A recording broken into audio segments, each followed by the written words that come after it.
case all of you are wondering, well, part of my job is say 20 minutes, okay? And it's very hard to just get there all of a sudden to end your speech, your presentation, whatever you want to call it. So we all end up kind of in a rush at the end.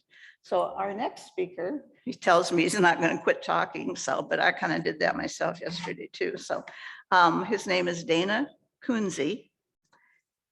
He grew up on a farm, literally, he says, on the Mormon Pioneer Trail. He is from Lewis, Iowa, where his parents fueled his love of history by taking him to the remaining structures and sites of local, state, and nation history that were in his own neighborhood. When Dana was a junior in high school, the restoration of Hitchcock House was becoming a reality. He was very active in the process, and with two other members of the effort, was awarded by the Iowa Governor's Community Betterment Award. In 1988, Dana graduated from Iowa State University with an art education degree and a minor in anthropology. Later, he pursued 3 additional degrees and turned out to be a veteran in the Iowa public school education.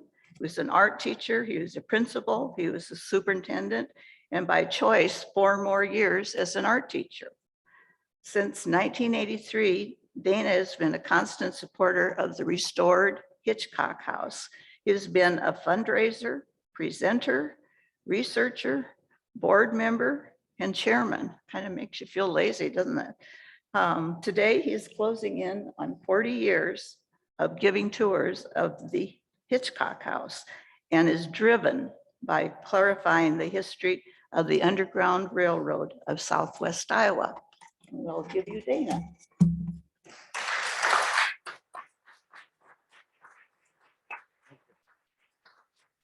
Good morning. I have had a ball at this event. Yesterday was brilliant. I've enjoyed the presentations, and it's really made my avocation become very clear that I made the right choices back when I was in high school. So many of the topics that were covered yesterday, whether it was about Brigham Young, Orson Hyde, the Potawatomi Indians, Father DeSmit, they all happen at Lewis too. So Council Bluffs history is the history at Lewis. So very pleased that Richard asked me to be a part of this event. The Hitchcock House is a national landmark on the Underground Railroad. It was built by George Hitchcock in about 1854. He came to the neighborhood known as Indiantown. Indiantown was a Mormon village that happened after the Great Encampment broke up and the Mormons had to scatter throughout southwest Iowa and Nebraska. This is about 45 miles east of here. I believe it's the easternmost village in the Missouri Basin from that wintering over. So when George first bought his farm in 1853 on that hillside, his address was Indiantown. He moved his wife and his 7 children to that farm. And of course, they did not have this lovely sandstone house yet. They had a 1-room log cabin. Mom, Dad, 7 children, 6 boys that were trouble. Even though they were preachers' children, they were trouble. George Hitchcock had been a circuit riding minister over at Eddyville, Oskaloosa area, just south of Fort Des Moines. And a circuit rider minister would go out into the neighborhood and go to many different villages. And whatever day he rode into your village, about an hour later, you'd have church. So if it was Tuesday afternoon at 2 that he rode in, at 3 o'clock, you'd have church. And then he rode on to the next village. And that's how he supported himself. He was a circuit riding minister for the Congregational Church in Iowa. The Congregationalists, the Presbyterians, and the Quakers are the 3 denominations in Iowa that had the most to do with abolition work in that order. The Congregationalists were very big in Western mission work. At one point, there were 330 congregational churches in western Iowa. I believe the one here in Council Bluffs opened in 1851, I believe by Reverend Rice. When Hitchcock first came through that territory, he noted the site at Indiantown. He thought it was a beautiful area. The prairie grass stood 8 foot tall. And 3 years later, when the county was rumored to be organized, he came back and bought his 400 acres. Actually, it happened to coincide with one of his boys doing something over at Eddyville that he paid a price for. The church leader for the Congregationalists wrote notes in his journal, and all he recorded about what happened at Eddyville with one of the Hitchcock boys was, one of the boys said something to one of the women in Eddyville that was simply unrecoverable. What that was in 1853, I don't know.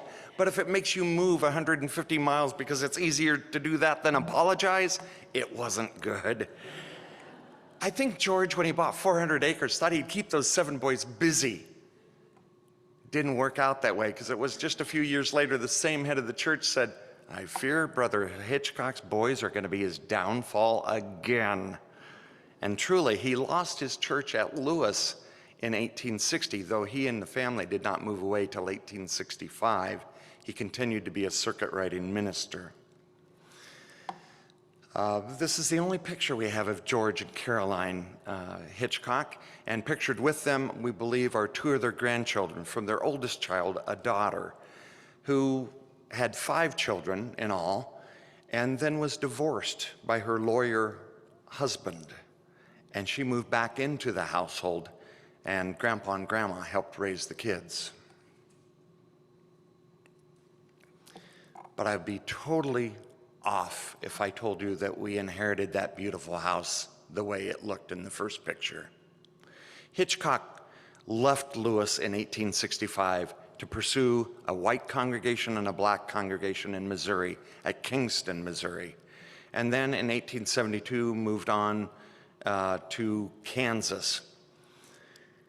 After they sold the house, it was just another farm home. Forget that it was built with a secret room in the basement to help hide fugitive slaves. It was just a storage room from then on. And it served as a farm home for about 100 years, until 1964, when the family that bought the farm didn't need the house, and it fell vacant. And anybody that owns a home knows what happens even when you're living in it and you don't get things done. Imagine, well, you don't have to imagine, there's the picture that tells you what happened to Hitchcock House. We nearly lost the house. Also associated with the Hitchcock House is this restoration project. It's the Nishnabota Ferry House, and certainly yesterday we heard a lot about ferries across the Missouri River. It's hard to imagine a period of time when people crossed bodies of water, not by bridges. Think how many bridges you crossed getting here today. They didn't do that. They traveled ridges, and crossing water was a problem, because if you were carrying all your stuff with you, it was going to get wet, especially in the Nishnabota. It had very little for rock bottom. So it might only have 2 or 3 foot of water in it, but it had 3 foot of mud under that. So at Lewis, Iowa, we still have the Nishnabota Ferry House.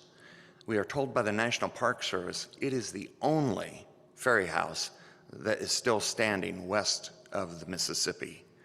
We are so fortunate. It figures into the trail history that relates to the Mormon Trail, as well as the Underground Railroad history. So within a half a mile of each other, we have the Hitchcock House and we have the Ferry House, where the posses sat and waited for those slaves to come across that ferry to see if they could catch up to a fugitive. We've always been very much about education, and something that we pride ourselves in is we have not settled on the history we inherited. We investigate and we work very hard. And if any of you think history is long dead and gone, no, this group knows better. But a lot of our visitors think history it was all done. No, a lot of it's been lost. And the hunt for it is what drives us. And we continue to adapt our story to make it better and better and more correct all the time.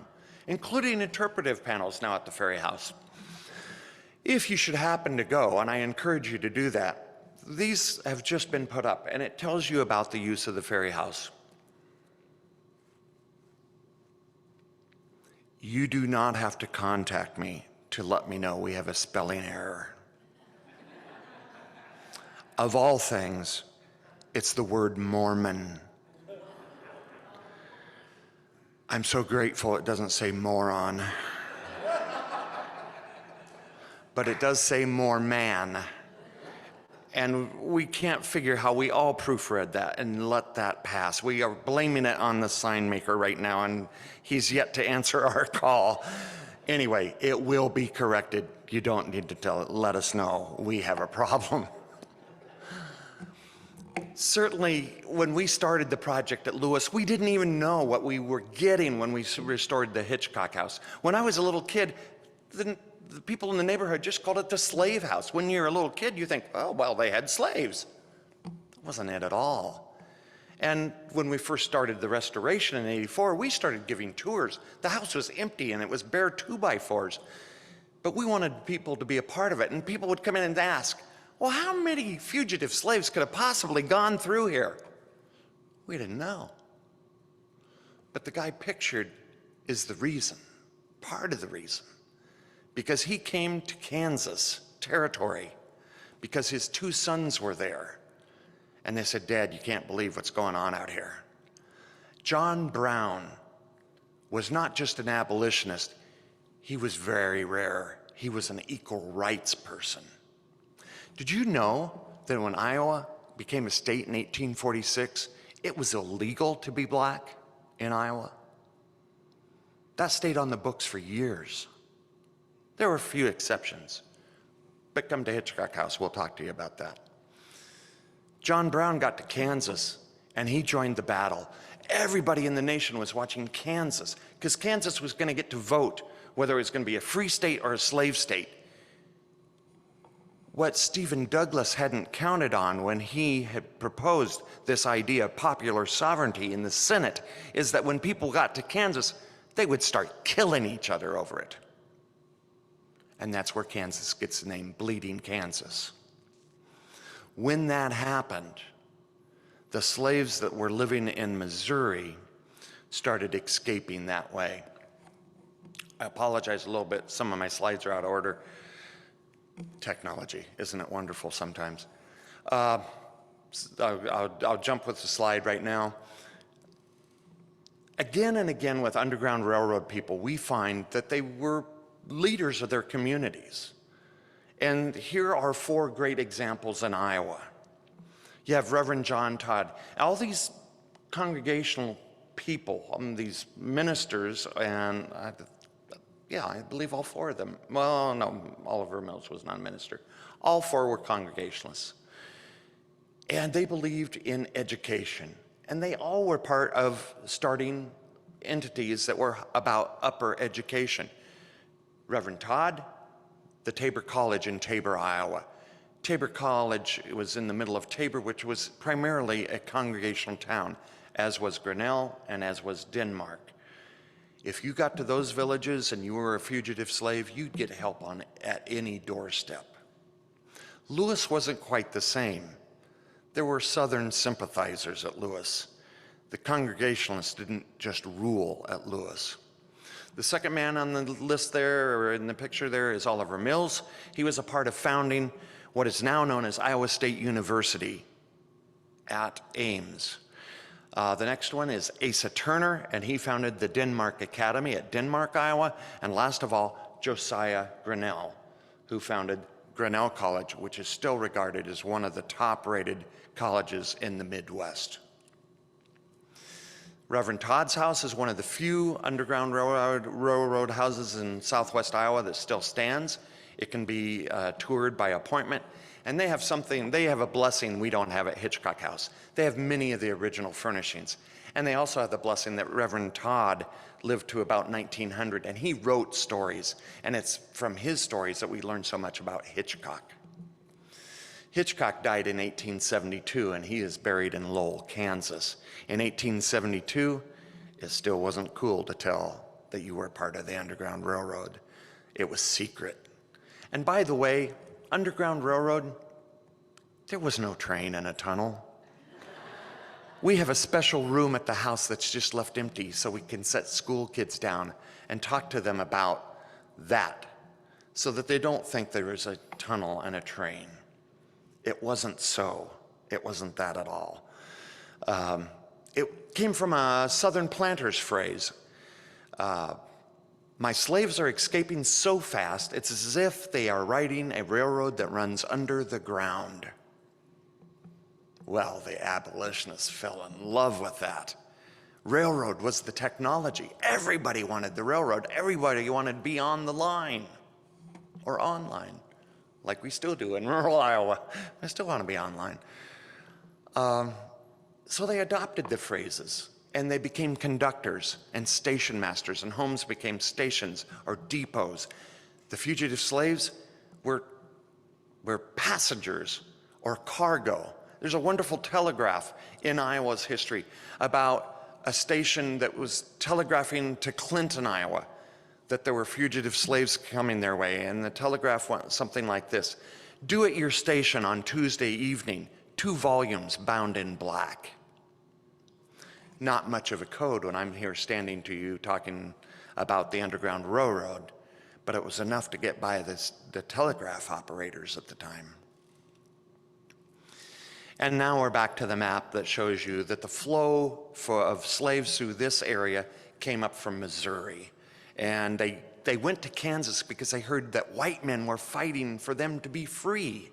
So they stopped escaping east, and they started going west into the Kansas territory. The free soilers that were in Kansas didn't know what to do with them. They could hardly take care of themselves. They were fighting for their own lives. So they put them on a route that brought them up through Iowa. A little more simply put, like this map, and you see Lewis is the terminus of this map, but this is the path across Iowa. As a kid, I learned they were trying to get north. Didn't they just go north? No. The route was to get them to Chicago or Detroit, where they would be put on ships on the Great Lakes and then go even further east in the United States and then go up into Canada, where they could be part of free black communities and have a life and a vocation. That was the goal. So it was a long run. I gotta give credit to this guy because he's the only guy I've ever known that makes my hair look good. Jim Lane is forgotten in Iowa history, but I tell you, in Nebraska and in Kansas for certain, Jim Lane set up the trail of free soilers that were trying to settle Kansas as a free state. And that route shares much of the handcart route in Iowa, the Mormon handcart route. You have to understand that in Iowa, the railroad only came as far as Iowa City. So in the 1850s, when Jim Lane was proposing his trail to get to Kansas, at the same time the Mormon handcarts were trying to get fitted out in Iowa City. You think lumber prices are high now? In Iowa City, you can find a board because they're being turned into handcarts or they're being turned into wagons for all these people either going to Kansas or going to Utah. Iowa City was this massive immigration going on all at the same time. Jim Lane helped set up the trail to get free soilers safely to Kansas. And by safely, I mean they went in armed, and armed heavily. Usually from Southwest Iowa, if there was a company like the New York company or the Massachusetts company of free soilers, they were met with an equal number of Iowans that would help escort them with guns into Kansas so they wouldn't be killed before they could settle. That's what was going on. Pick up a newspaper anywhere in the eastern United States during this period, in New York, Philadelphia, they were all reading about what was going on in Kansas. 2 pages full. How am I doing on time? Okay, got to speed up. I knew this was going to be trouble. Mormon Trail and Underground Railroad. Well, this is the merger of the trails in Cass County. The upper trail is the Mormon handcart of the 1850s. The middle route is the state road from Des Moines to Indiantown, and then ultimately the next year, the route from Lewis to Kanesville. It was the first state-funded road in western Iowa. And the one we're celebrating today, the Mormon Handcart Trail, comes in on that orange line in the bottom. And you see they all merge in Cass County. And the Underground Railroad used that same route for about 30 miles from that point over to Macedonia, Iowa, where it breaks away and they go down to Kansas. I would love to spend more time on this. This is a lousy slide, but I only put this up here to tell you that we look at a lot of history. This is a hand-drawn map of Indiantown, of the cabins that were there when the Mormons were there. And I back this up with this, which is brilliant. If you haven't seen these, dial these up. These are the 1930s WPA photos of Iowa. Every inch of Iowa was photographed. And if you know where to look, Iowa was very dry in the 30s. You can still see trail routes. You can see the ruts. They show up. It's a brilliant source. And we use this to find footprints of buildings. And on that trail, right there, there's a half a dozen of those houses, those farmsteads that were part of Indiantown, still surviving in the 1930s. And this was one of those. It was the stage stop. It's definitely built after the Mormons left because a lot of their buildings were log cabins because there was no mill in the neighborhood yet. It's been long documented. This is a Daughters of the American Revolution monument. It was placed in 1917 in Indiantown to note the Mormon Trail. And that brings us to the more recent Mormon Trail markers from 25 years ago, memorializing the Mormon Pioneer Trail. We have 4 of them in Cass County, one at Hitchcock House, one at the Ferry House, one at Lyman, and one at Cold Spring State Park. And this one provided something very special just for you today. Isn't this nice? 175 years ago today, this journal entry was made.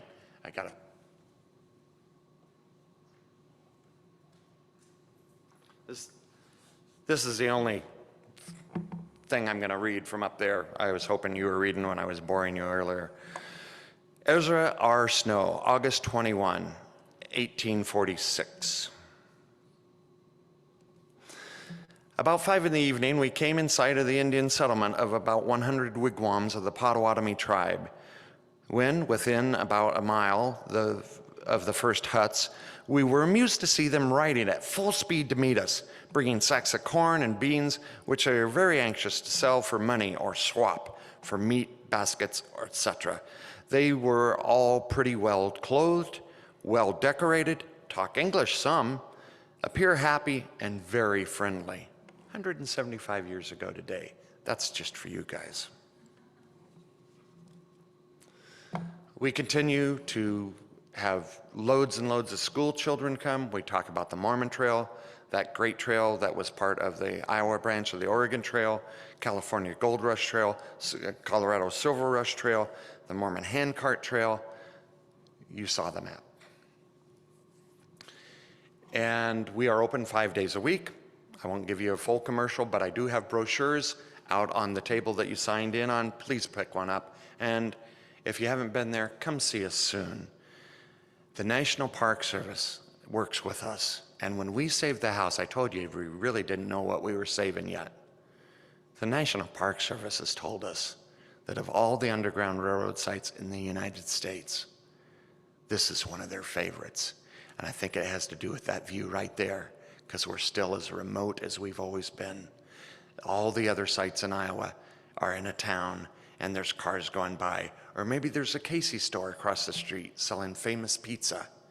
But here, children can imagine the Potawatomis on the next hill, the funeral racks in the trees, the Mormon Trail coming through, the handcarts. Come and see us. Come and see this amazing jewel of Southwest Iowa. Thank you for your time.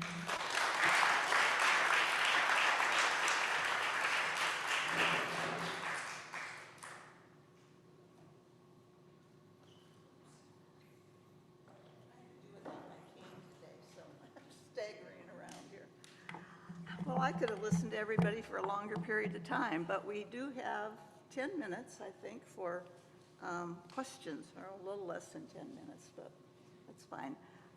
So, gosh, we were surrounded by lights here. Does anyone have any questions? No questions? Do all three of you have a brochure out there? By any chance? I need to bring one, I apologize. Oh, that's all right. Just unfortunately, our mobile museum took all of my brochures, so I should have some again soon. No other questions? Oh, I'm sorry, ma'am. I was just curious if I was correct in thinking that he was talking about Theodore Roosevelt that appreciated Granville. Didn't say which one that was. I'm supposed to repeat your question, but I couldn't really hear it. Could you hear your question? Yes, Can you just talk in there and repeat the question? This is for the video and the Zoom. indeed, Dodge and Teddy Roosevelt were very close, and they spoke a lot about the importance of transportation in the United States, the Panama Canal, and also they wrote back and forth a lot about full civil equality for people of African descent. And Dodge had a huge impact on Teddy Roosevelt. One more anecdote, then I'll shut up here. But Teddy Roosevelt said the Civil War was worth all it cost if it made men like Dodge. Wow. Yes, sir. I've been to the Hitchcock House. It was a very, very pleasant experience for us in general. But one of the stories I remember about was the candle in the window. Can you allude to that? He was asking about the Hitchcock House having a candle in the window. One of the popular stories about Underground Railroad houses was that there was a signal that it was a safe house or that it was available. And certainly that was true in the eastern United States. I can think of one house in particular where you could see on the Ohio side of the Ohio River from Kentucky, where they would put a candle in the window and that was your light. But in Iowa, fugitive slaves very rarely were finding their own way. They were almost always escorted by conductors from one safe house to the next. So even though we did have a candle in the window and still do, as a reminder that that was a way that it happened in some cases, in Iowa largely those fugitives didn't have to guess which houses were safe. They were led to the next safe house. And when we started our project at Lewis, we thought there were only 2. Now we know there were 24 families in that area that were involved with the Underground Railroad, one about every 6 to 10 miles. Okay, any, sir? Any idea on the number of slaves that passed through the Iowa Valley? That's always been a question. And when we first opened, we shrugged, and I know I did. I was a teenager, and I didn't know the answer, so I'd shrug and say maybe dozens. But we didn't know our history. We certainly didn't know that Missouri lost from the 1850 census to the 1860 census 10,000 slaves. Now, they didn't all escape, unfortunately, but it was becoming such a problem for the slave owners that they shuttled them further south or sold them south, the ones that didn't escape. I listened to an expert at a Kansas National Symposium for Underground Railroad, and of course there was no sign-in for these fugitives. They didn't sign the book when they got there.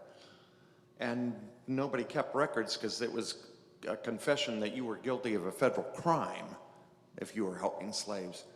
But she said that she had discovered and could document 200 cases in 1857 and 58 alone. And those were the ones she could document. We know it was happening not once in a blue moon, but 2 and 3 times a week. Maybe 1, 2, 3 slaves at a time, a trickle, but very, very active. So hundreds and hundreds. Okay, anybody else have a question? Ma'am?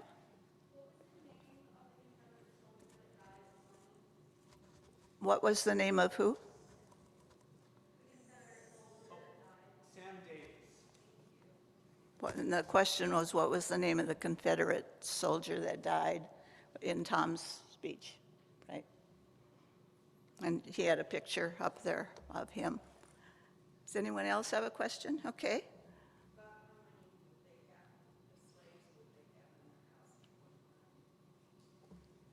Could you hear? Could somebody repeat it for me?